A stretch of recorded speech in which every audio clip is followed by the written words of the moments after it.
سلام الله عليكم ورحمة الله وبركاته متابعي الكرام. اليوم معنا عرض جديد في محافظة إب.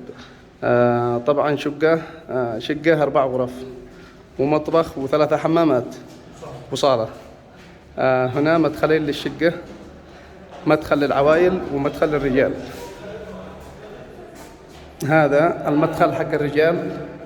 معنا هنا مجلس مستقل تماما، هذا المجلس مع حمامه مستقل لوحده.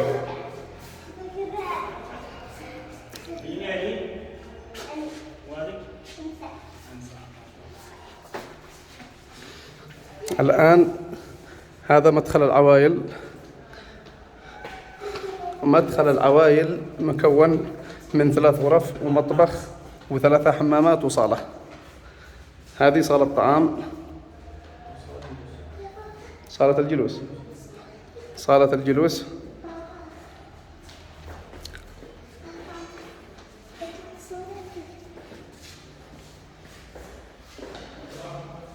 وهذا طبعا غرفة نوم، وهذا حمام مشترك.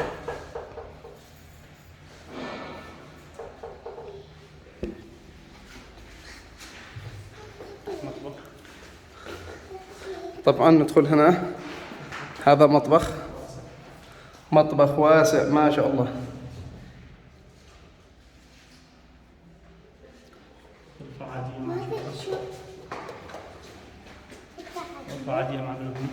وهذه غرفة عادية طبعا مع بلكونة.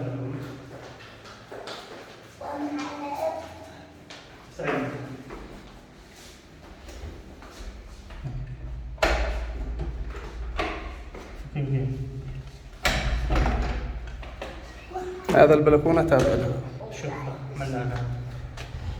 شوف على إطلالة وعلى جو ما شاء الله. نوم خاص. وهنا طبعا هنا جناح خاص، غرفة نوم مع حمام خاص تابع له.